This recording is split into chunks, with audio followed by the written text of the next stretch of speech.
a eu de l'humilité, il a eu le sens de l'écoute, il a eu à faire les bons choix. Et au bout du compte, il est champion d'Afrique. Il faut le féliciter. Et on est content de voir un fils du pays gagner encore une fois un trophée continental pour le Sénégal. Ibrahima Ban, vous avez vu la coupe, hein? Tout à fait, waaw coupe bi moom macha allah présenté au président de la République et au Premier ministre. waaw ñu koy présenté président de la République ak Premier ministre. Ils sont en train de saluer les joueurs bu nekk.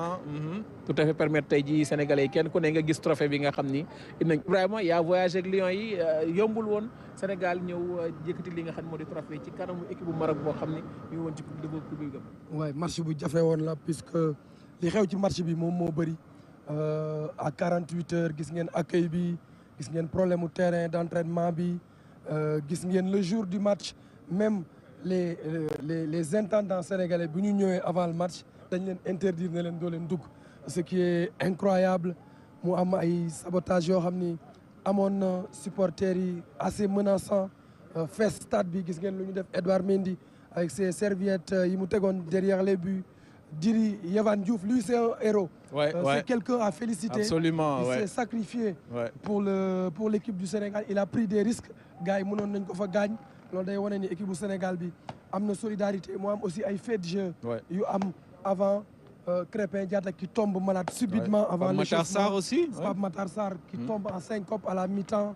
Ousseynou Niang à l'échauffement. Ah, le voilà, Sadio Mané. Il a été le grand monsieur. Absolument, très classe. C'est lui qui a sauvé la finale. Absolument, il a sauvé la finale. Il a pris la vie de Mamadou Niang, d'Elhadji Diouf, de Claude Leroy. Absolument. Et après, il est allé rappeler les tous joueurs. ses coéquipiers. ñu ñëwaat ci vestiaire ñu jóge ci vestiaire bi ñëw Edouard Mendy arrêté penalty bi. Et le reste de l'histoire on le connaît, ça se passe de commentaires. Absolument. ñu bàyyi la nga dem dallu ndax xam naa ni coono bi bëri na. waaw ñu bàyyi la nga dem dallu vraiment merci beaucoup. Ibrahima qui était chez lui parce qu'il connaît bien le Maroc. Et puis pour la petite histoire, la finale s'est jouée à quelques encablures de ma cité universitaire, là où j'ai passé 4 ans de ma vie à l'occasion de mes études supérieures au Maroc. C'était un retour aux sources. Un retour dans ma seconde patrie et au bout du compte je crois que la meilleure équipe a gagné et j'encourage l'équipe du Maroc à travailler pour aller chercher un titre à l'avenir parce que c'est une équipe qui a du talent. En tout cas, c'était une CAN très particulière pour moi de revenir à Rabat, de retourner à Rabat après 15 ans d'absence.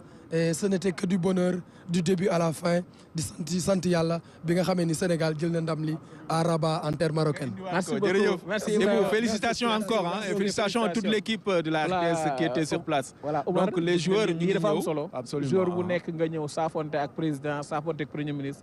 ak gouvernement bi bu ko defee it ñoom it ñu wax la ressenti bi nga xam ne am nañ ko. Parce que moment yi voilà Nicolas Jackson qui a aussi fait une belle CAN.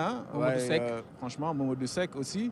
Oui dafa nekk moment yu am solo parce que dina tax président de la République ku ci ne kenn par kenn mu nuyu la Krépin Diatta moom it ndeysaan plus particulier Krépin ndaxte final bi nga xam bi ñu koy ñàkk bi ñu koy jël 2021 joué wu ko waaw dafa fekkoon mu blessé ba ñëwul absolument bii mu ñëw joué wane njàmbarte ba ñëw ba final mu feebar absolument mu lay wan tamit way terewul mais daanaka voilà jël na coupe d'Afrique te loolu moo am solo mu lay wan ni Pape Thiaw li mu wax ni 28 jours laa yor kenn ku ne mën nga remplacer morom El Hadji Ousseynou Diouf lui aussi très déterminant il est toujours là un double ballon d'or aussi un lion qui est resté avec ses jeunes frères pour les encourager pour les pousser.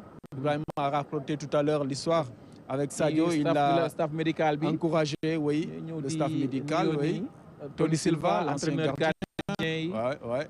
Il y a aussi un lion. Après, xam naa premier ministre bi naan ko mi ngi fàttaliku bu baax bi muy 2002. Absolument, un très grand gardien. Voilà le staff administratif, le secrétaire général Abdoulaye Sow.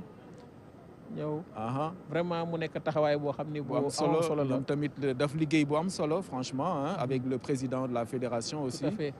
Abdoulaye Fall qui est aussi à sa première participation. Babacar Ndiaye, président Ligue football professionnel. Absolument, ouais. nekk lu am solo ñoom tamit staff bu am solo la dafa naa seen liggéey aussi war nañ ko rafetlu. parce que ñoom daanaka. Bakary Cissé communication Bakary Cissé. le président de la commission. Moi président communication, moi président de la ligue. Ok. Bu Ziguinchor, effectivement. Ouais. Donc 1 à 1, ils sont en train de saluer le président de la République et le Premier ministre, les membres de la délégation, aussi bien les joueurs, le staff technique que le personnel administratif. Ils ont eu tous le mérite de porter l'équipe nationale. Cheikh Seck, l'ancien gardien de but, lui aussi vice-président, qui est en train de saluer les autorités. Lui, c'est... Fedior, merci Fedior. Non, Yaya Baldé, c'est Yaya Baldé. Absolument. mu nekkee taxawaay boo xam ne bu amam solo la te yaa ngi gis Edouard taxaw jour yëpp ñu ngi nii taxaw mu nekk taxawaay boo xam ne bu amam solo la permettre tey ji Sénégal mu indiwaat ñaareelu étoile. Khalilou Fadiga di mooyoon Khalilou Fadiga. waaw. le gaucher magique le gaucher magique. moom it nekkoon joueur bu am solo. tey mu nekk ci staff bi. lii moo lay wax tey taxawaay bi Mamadou Niang. Mamadou Niang, oui, c'est lui. Mamadou Niang. Ouais. Qui a accompagné l'équipe. Hein. Tout à fait. Lui aussi, un ancien buteur, un ancien capitaine de Lyon. Oui, non, de femmes solo. Ouais, ouais. Direction technique bi. Permettre leen tey ñuy def liggéey bu am solo. Amadou Kane, vice-président aussi. Hein. Directeur vice-président. Ouais, ouais. Les joueurs sont là. kontaan tey ñëwaat fii ci Sénégal indi coupe bi donc ñu war leen sargal gis nga Mayacine Mar lui aussi quelqu'un qui connaît bien le football sénégalais en tant que DTN voilà ñu ngi ñëw ba léegi membre délégation bi ñoom ñëpp voilà les joueurs les champions d'Afrique ils sont là avec les médailles. Voilà, ça c'est Boulaye Dia, je pense, non? Tout à fait. Boulaye moom moo nekk nii Elimane Ndiaye. Ouais, Cheikh Tidiane Sabali. Ouais, bravo, hein, bravo. Ils sont. Bravo Ousseynou Niang. Ouais. Chérif Ndiaye. xaw ci wetam. ba tey gars yi ñu ngi wàcc avion bi ba tey. Je disais à quelqu'un que Abdou Aziz, li ñu manqué woon, ça c'est Diatta, hein? Lamine Diatta aussi, l'ancien défenseur. Tout à fait. L'ancien défenseur du Sénégal, qui est aujourd'hui membre du staff technique. Je disais à quelqu'un, Abdou Aziz, que li ñu manqué woon dans le temps mooy vraiment mental bi. Moom la ñu am ak joueurs yi. Sadio Mané qui est actuellement en communication moom la ñu am actuellement. Tout à fait. C'est des garçons yoo xamante ni ils jouent sans stress et c'est ça qui fait leur force aujourd'hui. Tout à fait.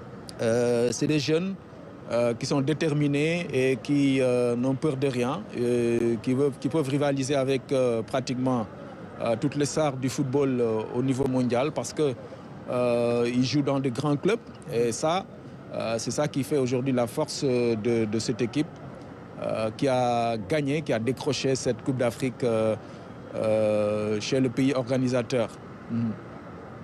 Ah, ça c'est Aïda Mbodj. Madame Aïda Mbodj. Déléguée générale bu DER. Ah, elle aussi était de la partie. Hein. Tout à fait. Ouais.